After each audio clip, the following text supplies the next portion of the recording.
I'm going to share a story from Bangladesh on community development.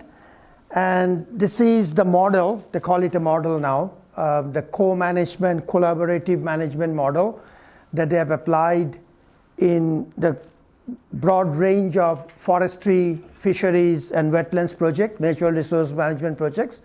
And the claim is, number one, that this will be the main vehicle through which environment and natural resource related SDGs will be achieved between the collaboration of the government, NGOs, and the private sector. So this will be the main vehicle, co-management, in the management of natural resources.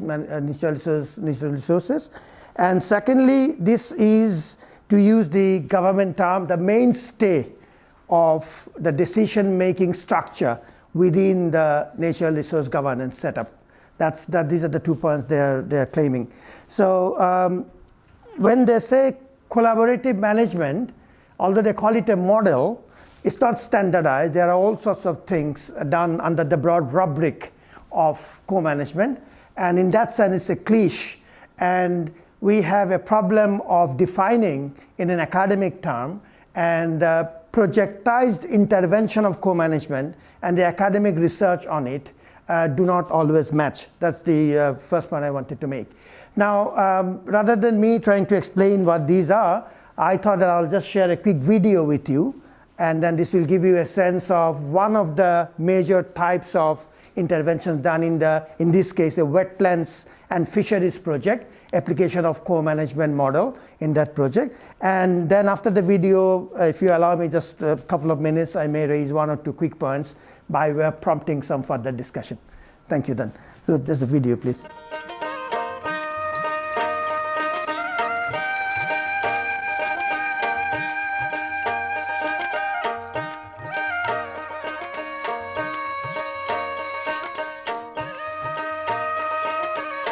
Bangladesh is a land of many faces. It has faces of victory, faces of struggle, and also of harmony. Haor, referred to as wetlands, is one of them. These wetlands, particularly Tangur Haor of Sunamganj district, inhabit perhaps the most fascinating and struggling people in this part of the world.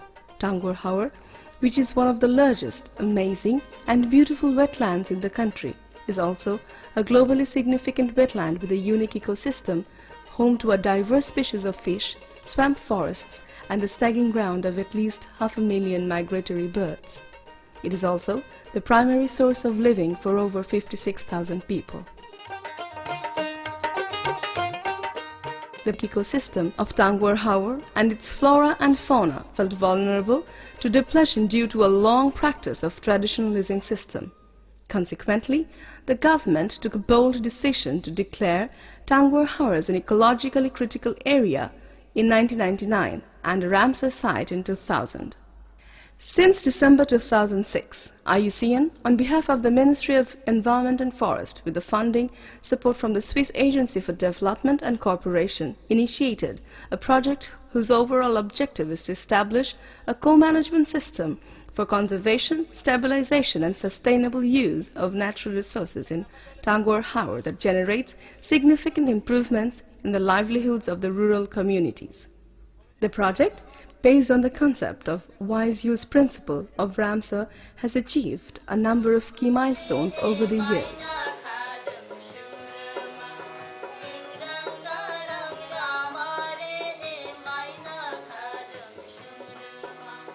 More than 50% households are under an organizational platform with a unique constitution and a 3-tier democratic leadership process.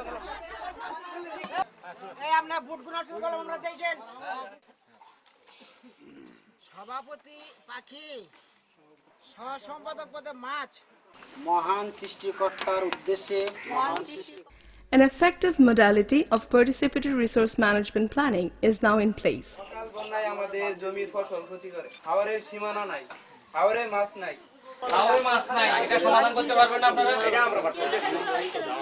The project has developed a well-functioning conservation strategy for fish, birds, and swamp forests, which includes 5 no-fishing zones, a 2-month fishing ban period, an effective fish harvest modality throughout the year, and selective gears for commercial and non-commercial fish harvesting, 2 water bodies as bird sanctuary, and several conservation areas for swamp forest like Nol, Khagra, Shingra, etc.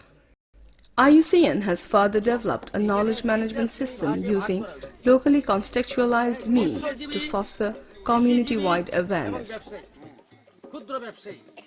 Additionally, identified 22 types of alternative income generating activities to support livelihoods.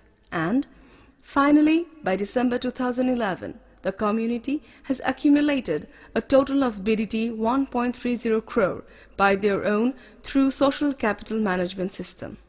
All in all, the project is fostering transformational changes in the lives of people and in the conservation and regeneration of natural resources. It has also acquired esteem as a feasible model for replication across Asia. The people's lives in Tangwar Haor are now sentient, capable, and triumphant in conserving the nature as it should be. 2 quick points. I'll just take 2 more minutes on this. Number 1, in terms of the positives, and I think I'm just going to highlight this one and this one, and that's the government's main kind of argument that if you do this, the rest can happen later. Your participation in decisions, forming up your own institutions, that can happen later. Let's start here, and then we will gradually one day get there. And this is the new type of thing, a community of practice, and we actually call ourselves now Natural Resource Management, Natural Resource Co-Management Association, although they haven't actually formed an association yet, but the community is in the offing. So these are the 3 things that I just wanted to quickly highlight. On the more serious issues and concerns, just 1 or 2 quick points. Number 1, this is the form of community participation. And of course, this is nowhere near empowerment or organizing if you go by the classic definition. So if you go by the classic kind of CD definition, then that's the conclusion you are forced to